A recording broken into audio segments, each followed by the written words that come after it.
Hello, Adapt Live. It's Gary Fettke from Lancet and chatting to you once again. Thanks for the invitation, Eric and team, to come back on the show. For those of you who don't know me, I'm an orthopaedic surgeon based here in Tasmania in Australia. And over the last several years, and particularly the last 5 years, I've been trying to clear my name after advocating that my patients, and particularly those in hospital with diabetes, reduce their sugar intake. If that sounds crazy, then we clearly think it has been as well.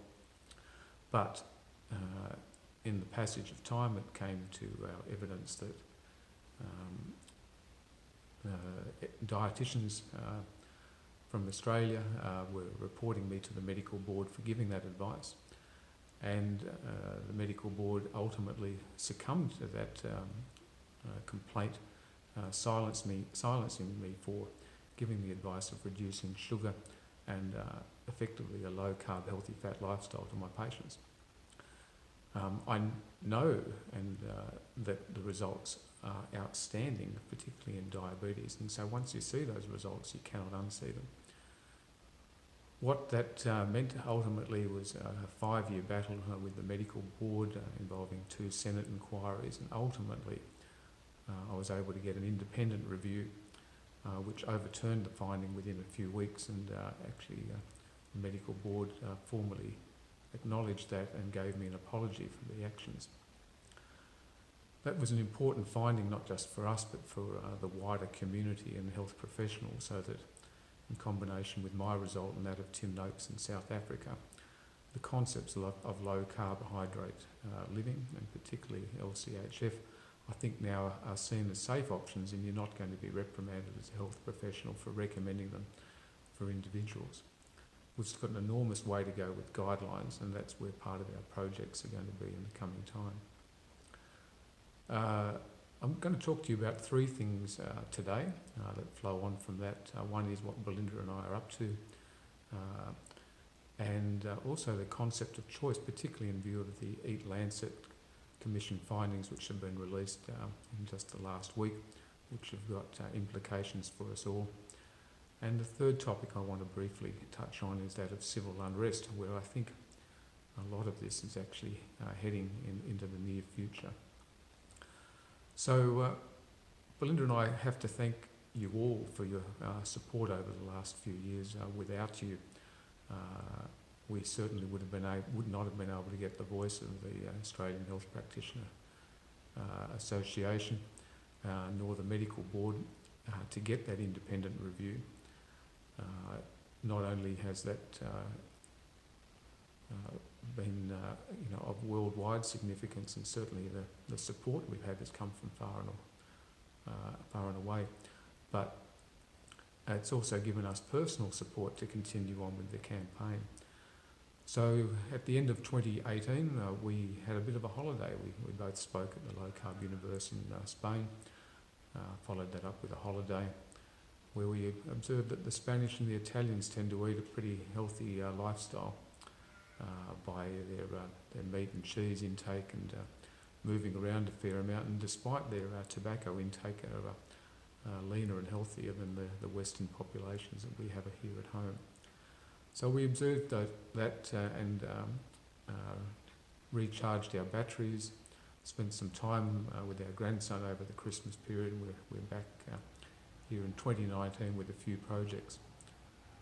The most important one we see is that we need to get the concept of low carbohydrate living into diabetes guidelines and obesity management. At the moment, they're still considered a bit of a fad diet, and whilst it's still sitting in the fad diet and dangerous column, we're not going to see it brought into our hospitals, our nursing homes, prisons, defence forces, and just as importantly into the school system. So at the moment we're still having guidelines which I think are pretty well in the dark ages, still being implemented in our hospitals, and we've got patients that come in there with out of control diabetes, and it only gets worse whilst they're inpatients. I've certainly got some patients who tell me that they have their diabetes out of control in hospital and they've got it in control by running low carb at home. Now that's a tragedy when they can't even get access to the food that they actually require to get their health back in order whilst in hospital. So one of our projects this year is to keep pushing that barrow to allow individuals choice and not be demonised for wanting those options made available to them in all of those institutions, particularly in the hospitals and the nursing homes, and hopefully to be considered as safe options also in the schoolyard. The most important thing of choice is that it allows individuals to make the decisions for themselves and their families. And the current problems that we have in society, and particularly our nutrition and dietary guidelines, are really taking away that choice. And in the last week we've had a major introduction of the Eat Lancet findings. Now, for those of you who are not on the internet and unaware of that, here's a brief summary. We've got a group of billionaires sponsored by billionaire food corporations and pharmaceutical industries that have brought together 37 experts and released a document which is pretty well promoting the Garden of Eden diet. But you might as well call it the same thing because it's anti-meat, it's pro-cereal, it's anti-dairy. It's really pushing the Garden of Eden diet, which is based on fruit, nuts, legumes and seeds. It's pushing the cereal agenda, and it's extremely working against meat, really pushing down people's daily intake of meat down to less than 7 grams per day.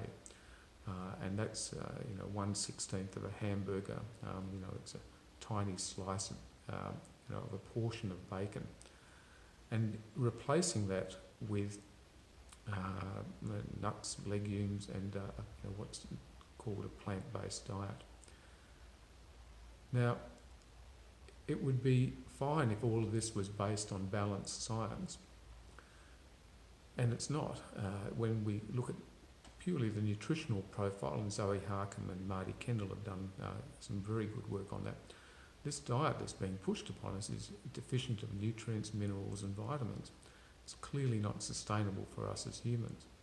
If you look at it from an environmental impact aspect, pushing down this monoculture pathway, which we've done for the last 20, 30 years, of a grain-based agriculture and soy industry, has been an environmental disaster, with us losing our organic matter in our topsoil. And going back to a plant-based diet is only going to strip more nutrients out of our topsoil rather than restoring them. There's been an enormous demonisation of meat production, and I'm certainly not for factory farming, but we need ruminants, cattle, sheep, goats and the like. We can actually put them onto our pasture land. We can put them onto the grasslands, and they actually have a net positive carbon effect. That footprint has been established in 3 recent studies, which the Eat Lancet one failed to acknowledge, where there is a net positive carbon footprint because of the ruminants eating the grass, which comes from carbon dioxide, and putting it back into the soil by the manure and the organic matter. And on the way, they're actually producing a nutrient-dense food which can feed an enormous amount of people. There is some work to say that the land which we've lost related to erosion can in fact be rehabilitated by putting ruminants back onto it in a sustainable and regenerative way. Regenerative farming has got a big role to play here, and the Eat Lancet documents just really fail to acknowledge it. When you start going through the documents themselves, you find that the references literally come from the authors themselves. The authors, in particular in the nutritional aspect, from vegetarian and vegan-based institutions, and the funding of those projects and those institutions largely comes from the processed food industry. I know it sounds cynical, but you only have to scratch the surface of this a little way to find the vested interests are clearly playing a role. Our concern with a document such as the Eat Lancet Commission is that it has come with an enormous amount of media hype.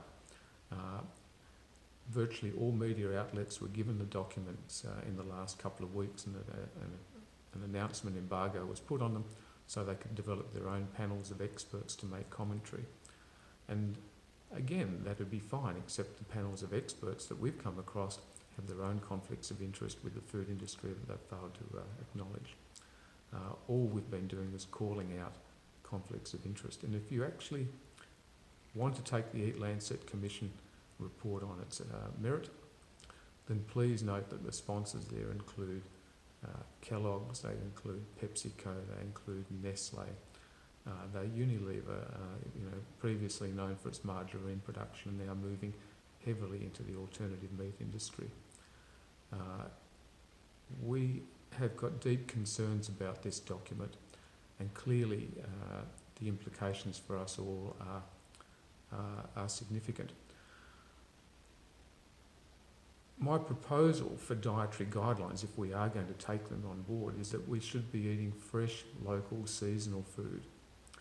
And that should be a whole food, and it should come into alignment with your cultural beliefs and your environment, cutting down on processed sugars and processed carbohydrates. It sounds really simple, but that in fact is a definition of low carbohydrate, healthy fat living. You cannot actually have a high amount of sugar and carbohydrate if you reduce processed food out of your diet. Protein comes from healthy, nutrient-dense sources, and healthy fats are there part of whole foods rather than the processed oils and the seed oils. So the definition of low-carb, healthy fat is actually just fresh, local, seasonal food. And if you actually eat by your cultural beliefs, and I believe the environment, particularly latitude, then we've actually got safe guidelines that are all-encompassing, they're not exclusive. And if you are actually wanting to practice vegan or vegetarianism, you can do it. You're going to struggle a little bit to actually get all of your nutrients without some supplementation, but it accepts those cultural options. It certainly doesn't demonise them completely. So the Eat Lancet process is actually advocating that we need to introduce taxes and actually laws against meat production and meat intake. And this is a draconian step backwards here. If we just look at the results of demonising of saturated fats back in the 1970s and the introduction of increase in carbohydrate by the cereals and grains, which we have done, then it's been a health disaster for our community. It's an obesity and diabetes epidemic which is out of control. And we're only seeing the detriment at an economic and now an environmental sense. Continuing down that pathway by adopting what I think is a flawed document without questioning it, just because it comes from massive funding and media hype, is clearly a dangerous situation. What can you do as an individual? Well, it's all about choice. I mean, we can have governments and bureaucracies and associations dictate to us what they think are the best options, but you as an individual can decide what you're going to eat this afternoon. You can make that decision. Even if you're going to eat, you may make a decision to fast. That is effectively your choice, and it's something that you've got an enormous amount of control with. That really leads me into the concept of civil unrest. At present, we've got more and more governments, more and more bureaucracies, more and more institutions that are influenced heavily by the corporate food industry and the pharmaceutical industry and religious ideology, which are telling us what to do and enforcing that again into those environments that we live. If you in fact adopt a low carb, healthy fat lifestyle, if you go back to eating fresh, local and seasonal food, you are in fact disempowering the corporates and you're empowering the individual. Buying your food locally supports the farmers, it supports the local industries, and that's a major anti-corporate effect. It's also, as you improve your health, have an anti-pharmaceutical industry effect. But most importantly, it actually empowers yourself as an individual to take back control of your own health and your dietary choices. I honestly think this is what the system's worried about. If we in fact get healthier, if we in fact disempower the corporates, if we take away their funding because of our buying power, then we're having an effect. So we may think we're small, but as individuals, once we start combining this, then we can have an enormous effect as a group. I honestly think that's our future, civil unrest. If we continue to lay down and just take what's given to us by the food industry and vested interests, then we're going to pay the price for it. Our children are going to pay the price for it. So I'm encouraging you all to think about choice. I think about questioning what comes to you, and particularly question the sources of that information. And when it comes to you from the big food industry, and it comes to you from the big pharmaceutical industry, and it comes to you from big public health, and it comes to you from religious ideology, which is where a lot of our work's been done in the last few years, and to see the role of the Adventist Church in making decisions about our dietary guidelines for the United States and the rest of the world, then it's time to start questioning everything along the way. So I'm going to leave you on that note, encouraging you that in 2019 and beyond, that you continue to question. You continue to actually think, what's the right thing for you? Think about putting the right fuel in your body. And I suspect if you do that, you'll come up with a low-carb, healthy, fat lifestyle. Your health will improve, so will that of your family, so will that of your community. And if we actually understand that there is a central role for meat, ruminants, #innocent cows in our lives, then we can improve our environment for the future and beyond. So look, thanks to you all again for your support, to both Belinda and myself. It's been enormous. We respect you all for that support, because we would not be speaking out without having someone to listen to. So all the best, and thank you once again. Bye-bye.